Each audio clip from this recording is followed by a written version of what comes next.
Bana, na mimi uko shwari. Bomba kabisa. Mambo na fresh kabisa. Alhamdulillah.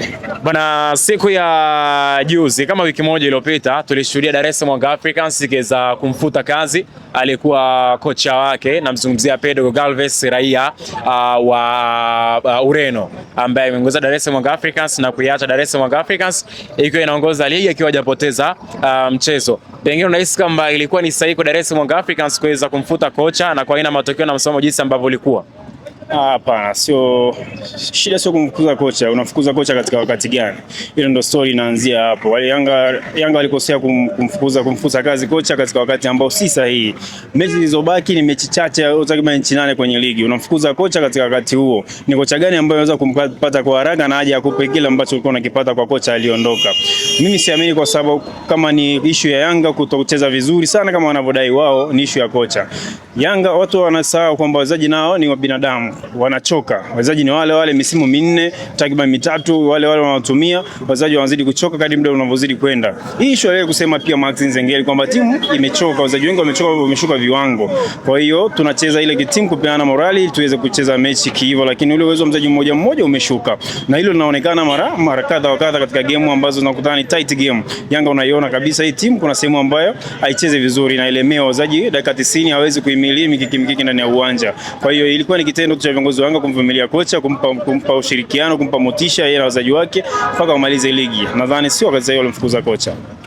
Tunashuhudia mara baada ya Pedro Goncalves kuweza kuondoka ndani ya Dar es Salaam Young Africans, Maulid Mwalin ndiye ambaye amechukua nafasi mpaka pale msimu utakapoweza kumalizika. Katika michezo 8 ambayo ana kibarua nayo, amecheza michezo takribani miwili, na katika michezo hiyo miwili tayari mmoja amekwisha kupoteza. Inazidi kuweka pressure namna gani kwa Dar es Salaam Young Africans sasa katika mbio za ubingwa? Pressure ya ubingwa bado ilikuwepo tu, pointi 5 sio pointi nyingi sana. Kabla hata Yanga kupoteza game, pressure ilikuwepo. Japokuwa Yanga kupoteza, pressure inazidi kuwa kubwa kwa upande wao. Wanaamini wakati lolote inaweza kutokea, wanaweza kupoteza ubingwa msimu mbele ya Simba ambao ndio wapinzani wao wakuu na wafuatilia kwa nyuma. Kwa hiyo naamini Yanga bado, kwa sababu bado anaongoza kwa pointi 2 ligi, anaweza bado akaendelea ka maintain akachanga kazi zake bado akawa bingwa. Hiyo kufukuza mechi moja haimnyimi ubingwa. Ligi bado ngumu sana. Dar es Salaam Young Africans anabakiza michezo 7 kama jinsi ambavyo Simba anabakiza michezo 7. Tofauti ya alama ni takriban alama 2. Dar es Salaam Young Africans anaongoza ligi akiwa na jumla alama 54, Simba anafuata nafasi ya pili akiwa na jumla alama 52. Tofauti ya alama 2. Michezo ikiwa mbaki ni 7. Unaona Simba naye akiwa katika nafasi kubwa zaidi ya kuweza kutoa ubingwa, kukompea pia na pressure ambayo yuko naye mpinzani wake. Yes, ya Simba ana nafasi ya kutoa ubingwa, hususan kutazama aina ya mechi Yanga alizonazo. Ni mechi ngumu sana kuliko mechi ambazo anazo mpinzani wake ambaye anamchallenge kwenye nafasi ya kuchukua ubingwa. Yanga ana mechi na Tabora United ambao TRA, Yanga ana mechi na Mashujaa, Yanga ana mechi na Azam.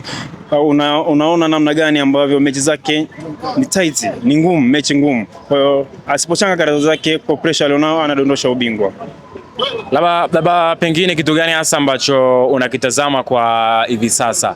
Namna jinsi ambavyo Simba imekuwa, nadhani ni katika dirisha dogo la msimu huu. Wamefanya maboresho makubwa ambayo ameleta changes kubwa. Tunashuhudia mtu kama Chama ambaye alienda amerudi, ameonekana kuwa ni miongoni mwa wachezaji ambao amekuwa na impact kubwa. Ametoa kile ambacho ni zaidi ya matarajio katika wengi ambao walimtazama. Michezo 4 mfululizo anakuwa man of the match na anaweka historia ya miongoni mwa wachezaji wa kwanza kuweza kucheza michezo 4 na kuchukua pengine man of the match katika michezo hiyo 4, na michezo yote 4 ameweza kufunga. Chama ni mchezaji mkubwa. Chama ni mchezaji mkubwa. Ni mchezaji ambaye utumia akili nyingi sana kumuelezea Chama. Yeye ubora wake unajieleza kwamba ni mchezaji wa aina gani. Unajua Simba ni timu kubwa na Chama ni mchezaji mkubwa. Kwa hiyo anaelewa nini thamani ya jezi ya Simba, kwa nini imepewa dhamana ya kuvaa hii jezi. Nimekuja Simba kucheza mpira. Tofauti na timu zote nyingine alizoenda kucheza. Anaamini kwamba Simba ndio utambulisho mkubwa uliomtambulisha Afrika. Najitoa kucheza Simba kwa moyo wangu wote, nisaidie timu kuweza kupata mafanikio. Kwa hiyo naamini Chama ni mchezaji ambaye anajitambua anachokifanya wakati wote ndani ya uwanja.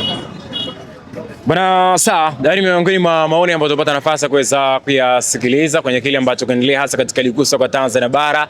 Joto limekuwa ni kubwa zaidi na imebaki michezo 7 kwa timu hizi ili kuweza kumaliza ligi. Dar es Salaam Africans anaongoza ligi akiwa na jumla alama 54 katika michezo 23. The same Simba anashika nafasi ya pili michezo 23 akiwa na jumla alama 52. Tofauti alama 2 ndizo ambazo zimewatofautisha. Bado michezo 7 na kila mmoja akiamini kwamba ana nafasi nyingine nzuri zaidi ya kuweza kutoa ubingwa mbele ya mwenzake.